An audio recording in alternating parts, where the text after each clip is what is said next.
Oke, halo semuanya. Assalamualaikum warahmatullahi wabarakatuh. Kawan-kawan di Facebook, ya. Jadi saya sedikit bercerita. Tadi siang ataupun sore tadi saya nggak ada kerjaan dan saya cek grup Facebook, ya. Dan saya cek grup Facebook, saya lihat-lihat perkembangan di sana dan cukup baik. Dari trader-trader yang cukup baik, cuman kadang-kadang ada sedikit curhat dan itu sangat-sangat wajar dan itu sangat-sangat biasa menurut saya gara-gara memang curhat yang ada mengandung unsur mungkin minta saran ataupun apa gitu ya. Dan tadi saya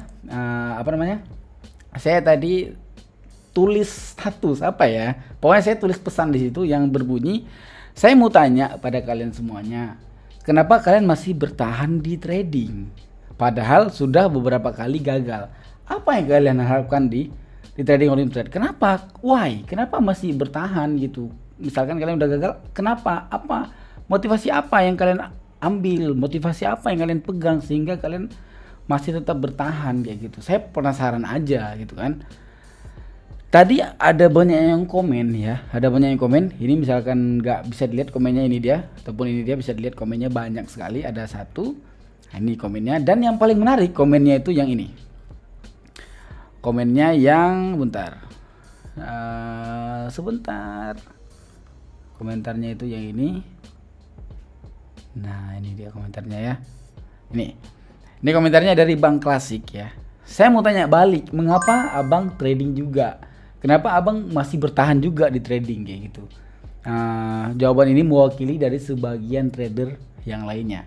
Oke, dari Bang Klasik tanya kayak gitu kan. Mungkin di sini terjadi video ini gara-gara saya sedikit pengen sharing. Saya nggak tahu, saya mohon maaf kepada kawan-kawan yang mungkin di atas saya mohon maaf. Saya nggak bisa sebutkan satu persatu. Memang sangat banyak sekali kawan-kawan saya yang jago, abang-abangku yang jago itu di grup banyak sekali, saya tahu itu. Nggak mungkin saya sebutkan satu persatu dan itu cukup banyak sekali ya, yang jago di atas saya itu jauh cukup banyak. Tapi di sini saya coba sedikit bercerita. Misalkan ini bermanfaat boleh diambil, misalkan nggak bermanfaat itu jangan diambil gitu ya. Saya sedikit bercerita sembari saya menjawab dari pertanyaan Bang Klasik itu. Oke, jadi pertanyaan Bang Klasik, mengapa Anda masih trading? Kenapa saya masih trading? Kenapa masih bertahan di trading?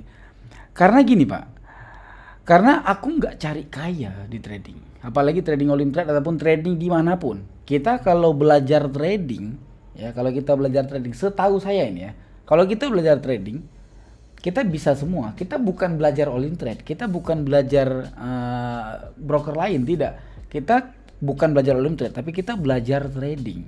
Di sana kita belajar trading, harusnya 50% ataupun basic-basicnya kita udah menguasai trading, bukan all in trade. Kita belajarnya trading. Mau dimanapun kita trade itu sama aja, walaupun di forex punya. Oke? Saya nggak cari kaya di trading.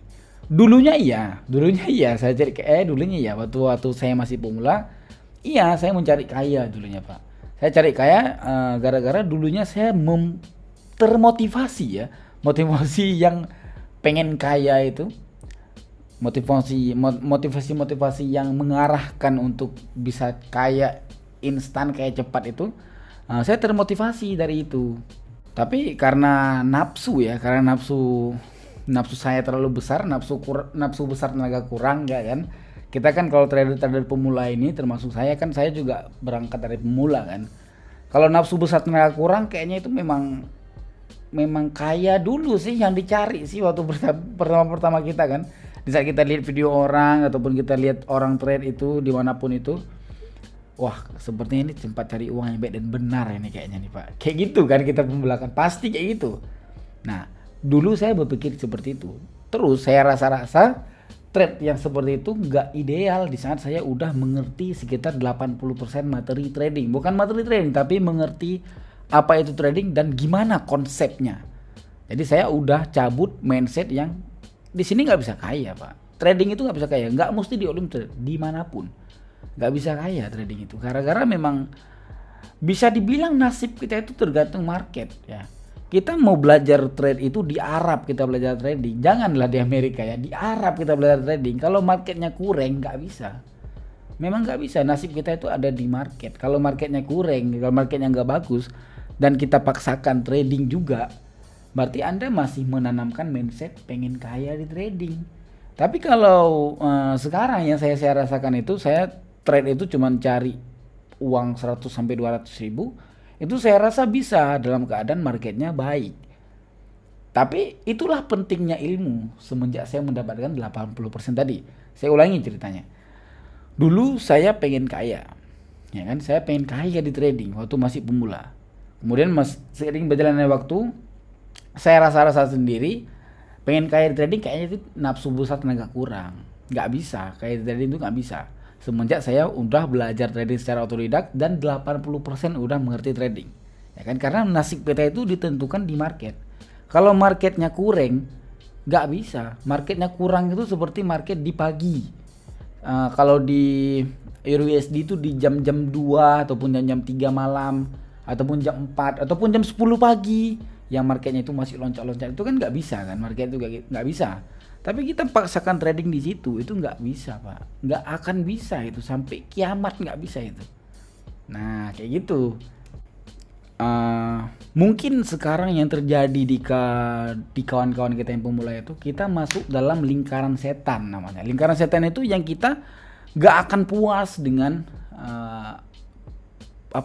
nggak akan puas kita dengan materi kita ataupun ilmu kita. Ini mungkin sedikit bisa diambil ya. Yang tadi saya cerita ini mungkin bisa diambil untuk bisa diambil untuk sisi baiknya ya, sisi baiknya ataupun ada hikmahnya lah dari video ini.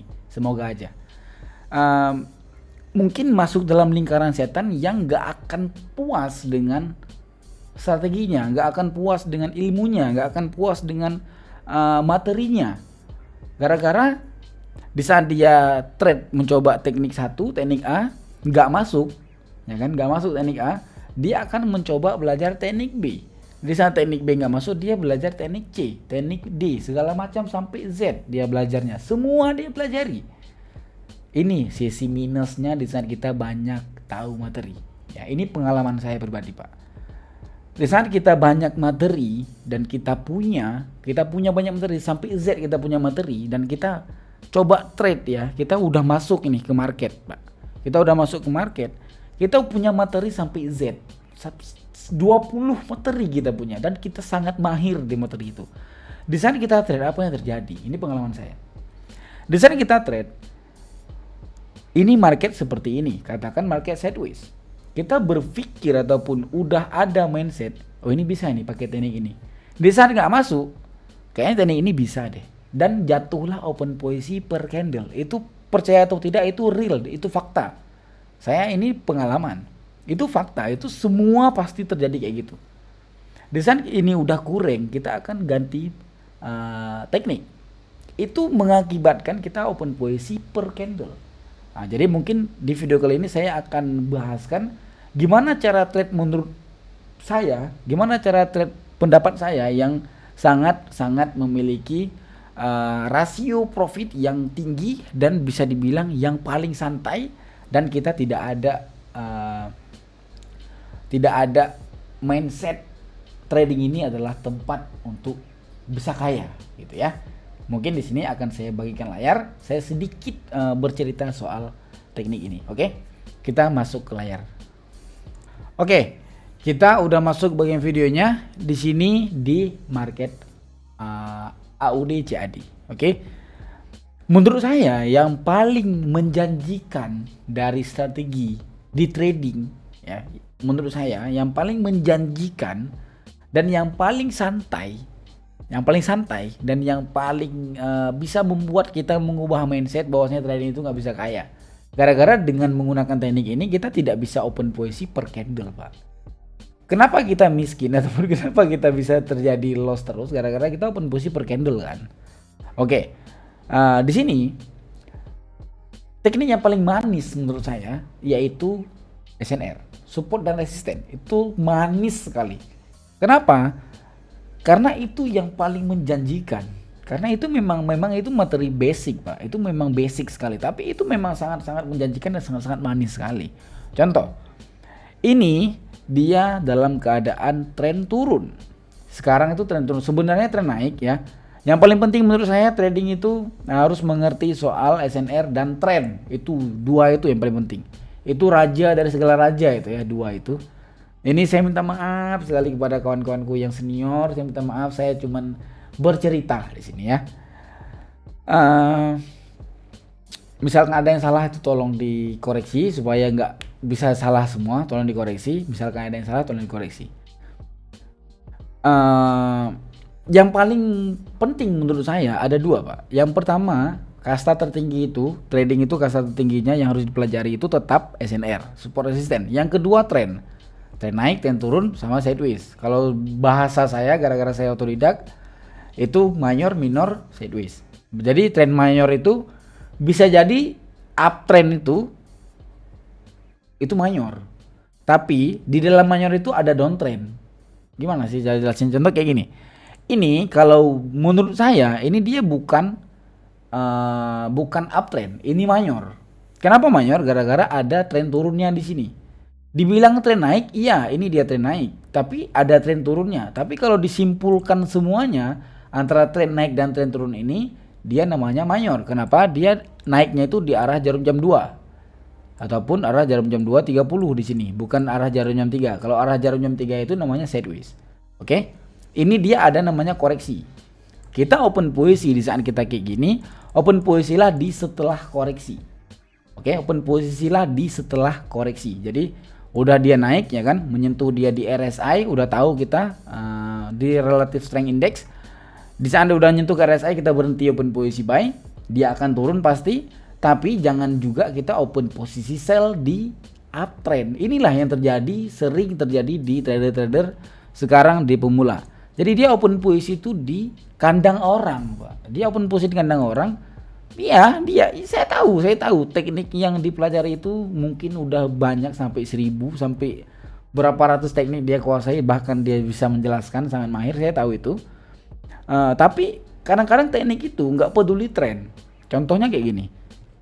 Ini mayor, Pak. Ini tren mayor. Di saat kita trade di HP itu sebesar apa sih? HP itu kan segini kan, HP kan. Di saat kita di HP dan kita zoom, dia nampaknya seperti ini, nampaknya. Kita pikir sideways ataupun yang paling parah kita pikir downtrend di sini. Ya kan, yang kita pikir downtrend. Padahal downtrend itu cuma sekedar koreksi. Yang harus digaris ini itu si yang mereng seperti ini. Gara-gara cara melihat dari mayor adalah si support, ini support pertama, support kedua, support ketiga, support keempat itu belum ditembus, Pak, belum saling menembus. Ini support kelima. Ini gimana cara kita bisa perbanyak open posisi lain? Di saat kita seperti ini, tren yang seperti ini, kita kan kebanyakan open posisinya itu buy dong. Nggak ada cerita kita open posisi sell di sini, tidak ada. Kita open posisi sell itu, boleh kita open posisi sell di saat dia udah membasikan tren ini ataupun tren ini tidak berlaku lagi. Di saat bertemu dengan tren seperti ini yang dia di arah jam 2, dia ada naik dan ada turun, tapi kebanyakan naik. Ya, kebanyakan naik daripada turunnya. Naiknya itu bisa jadi 8 candle, turunnya 5, nanti naik lagi 10, turunnya 6 gitu kan. Kebanyakan naik dan arahnya tuh dari arah jam 2. Itu menurut saya itu namanya tren mayor. Oke. Jadi di saat menemukan tren mayor seperti ini, jangan tanamkan untuk bisa open posisi sell. Di saat Anda menanamkan bisa open posisi sell di sini, itu nggak lama Anda bertahan di trading. Gara-gara memang pasti loss. Gara-gara kita lawan tren, Pak. Kayak gitu. Nah, itu ya. Ini kenapa ini dia disebut mayor? Gara-gara supportnya belum ditembus. Di saat supportnya nanti sudah ditembus, seperti ini support terakhirnya ditembus seperti ini. Ini ditembusnya ini. Berarti yang ini udah basi. Berawal trennya itu dari sini. Karena materi paling manis itu tetap support resisten. Di saat ditembus support ini dan mulai dia tren baru itu di saat penembusan pertama ke depannya. Baru di sini kita berhenti dulu dong open posisi kita. Gara-gara kita belum jelas pasti ini tren apa. Di saat nanti dia menembus, ini katakan ditembus, turun dia menembus, naik dan turun. Nah, terus dia menembus dari tren ini ataupun dari support ini, itu baru dia bisa dibilang downtrend. Ada contohnya di belakang. Kita lihat contohnya di belakang. Ini dia downtrend ya, ini dia downtrend, ya kan, ini dia downtrend, dan ini dia di resistennya, resisten 1, 2, 3, 4 ya kan. Kemudian di sini dia ada flat sedikit ataupun sideways, bisa dilihat dari garis indikatornya SMA 12 dan EMA 12 ya pasang. Di sana EMA 12 dan SMA 12 dia udah di tengah-tengah permainan, berarti sudah memberi informasi dia itu sideways. Oke, di saat dia seperti ini ditembus Pak, resistennya ditembus, berarti tren turun udah basi. Dia kemudian di sana udah ditembus, dia kan contoh ya, ini bentar ya. Ini dia ditembus, resisten ini ditembus, berarti dia udah basi tren di belakang kan. Berarti dia mulai tren baru itu di mana? Dari sini dia mulai tren barunya. Dari si support terendah. Ini ke atas. Itu cara untuk kita mengenal tren. Itu paling penjelasannya itu cuman 50%. Itu tapi udah mewakilkan dari materi semuanya. Yang kedua, menurut saya materi yang paling manis itu open posisi di area support resisten. Open posisinya di support resisten. Untuk mengenal tren itu kita butuh support resisten. Apakah kita bisa open posisi di support resisten? Bisa, seperti ini contohnya. Ini dia ada di area support ataupun resisten ataupun SBR bisa. Ini strategi-strategi saya yang mau saya buat dan saya bagikan secara gratis, strategi-strateginya custom mungkin. Ini dia ada strategi YouTube Polycomar, Sang Prabu, Teningan SD dan lain-lain. Garis horizontal ya, garis horizontal di sini, ini dia sebagai supportnya. Nah, ini dia. Jadi ini dia resistennya. Oke. Ini dia bersentuhan dengan si resisten tadi. Kita bisa open posisi buy di area ini. Nggak mungkin kita open posisi buy, nggak mungkin kita open posisi terus-terusan, maksudnya open posisi terus-terusan apabila kita menggunakan materi ini. Nggak mungkin, gara-gara nggak pasti Pak. Maksudnya kalau kita open posisi terus-terusan, itu kan nggak pasti kan. Kita harus memastikan dulu apakah SNR-nya dapat, apakah trennya dapat. Di saat itu dua dapat, baru kita open posisi. Itu yang harus kita takuti. Kita kalau nggak ngerti itu, kita akan open posisinya per candle. Kenapa kita open posisi per candle? Biar cepat kaya. Dan itu nggak akan pernah terjadi kaya itu. Percayalah. Nah, mungkin ya itu dari penjelasan dan nasihat selaku kawan. Mungkin itu aja penjelasan saya hari ini. Udah lama kali videonya, berapa menit? Udah 15 menit kayaknya videonya ya, karena nggak terasa dari tadi pembicaraan kita. Oke, mungkin kayak gitu aja dari kawan-kawanku semuanya. Izin abang-abangku semuanya, izin saya juga seorang pemula juga bisa dibilang, nggak jago-jago banget, mungkin gara-gara saya eksis aja.